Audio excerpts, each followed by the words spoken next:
big accident, a trauma, a cardiac arrest. First responders are ready for the call. And the Montreal Fire Department's First Responders program began this week.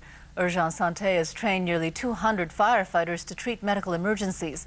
The service will eventually become island-wide. The first phase is on the West Island. Maya Johnson reports.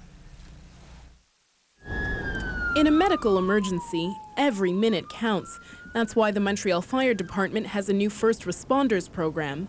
Firefighters are there to work with Urgence Santé to fill those few minutes until Urgence Santé arrives. So far, Urgence Santé has trained close to 200 new first responders to be able to stabilize a patient.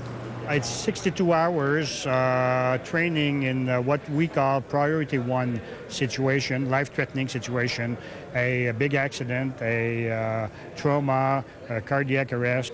The program is starting with 7 stations in the West Island. By the end of 2009, 1,700 firefighters will be trained as first responders across the island of Montreal. Cote St. has had its own volunteer first responders team for decades. Volunteers are trained to intervene in life-threatening medical situations. Now they're worried about the impact the Montreal Fire Department's new program will have on their team. We provide a higher level of care and we respond faster than they intend to, so I wouldn't want to see a reduced level of care. Cote St-Luc's EMS is safe for now, but after 2009, most of its responsibilities will be turned over to firefighters. They still can keep their volunteers if they want, but for priority number 2, number 3, etc. In other words, less critical situations. This Cote St-Luc councillor believes the changes will discourage volunteers. It's hard to motivate people to handle less important calls, and we'll leave the fire department to respond to urgent calls. They wouldn't want to volunteer with us. They'll find somewhere else to volunteer.